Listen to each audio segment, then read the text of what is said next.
Things went good for us there until, of course, the welfare came. They used to sit up on top of a hill with spyglasses and watch down on the shacks. We had a little tin shack down there. The elders used to say to us every time the welfare or the police came, we were to run and hide in the bushes, which we did.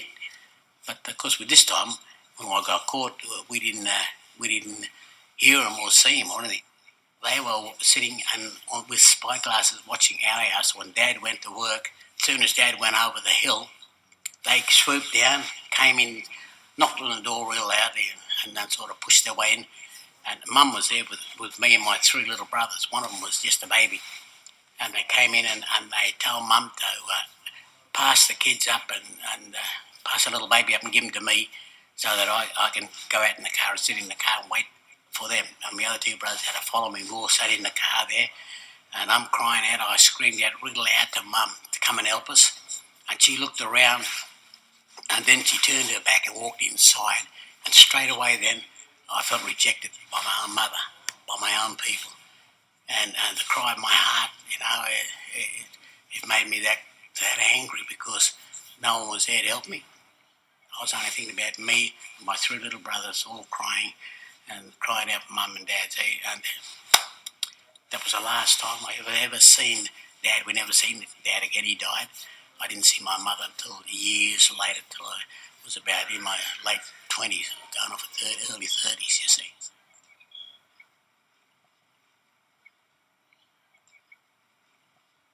My youngest brother didn't come.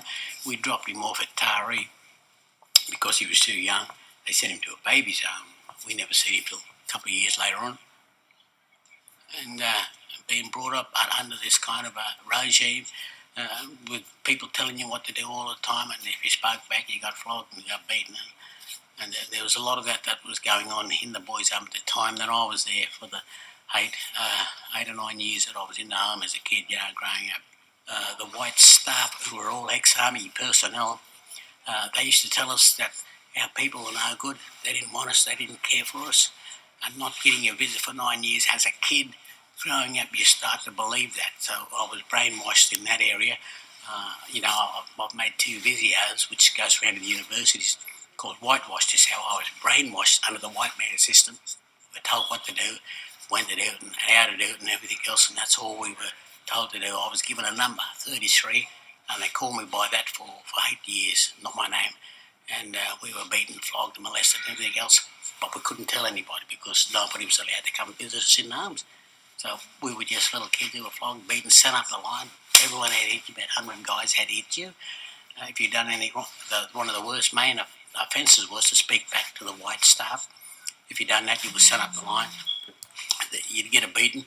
By the time you got to the end of the line, there'd be blood everywhere, and they'd put you in a little toilet, a storeroom, and fed you on bread and water for 3 days.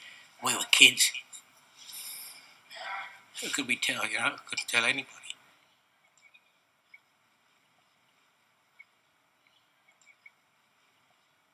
They knew where we were, right, but they weren't allowed to come and visit us. So all this time, all this rejection was building up in my heart.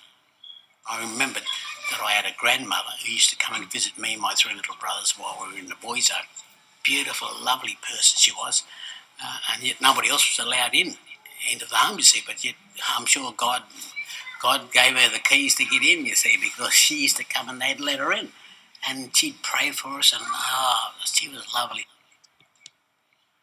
Look, I felt so bad against people, against authority. I didn't trust anybody because I didn't know anybody who turned around and could show us any love, like a mother's love or a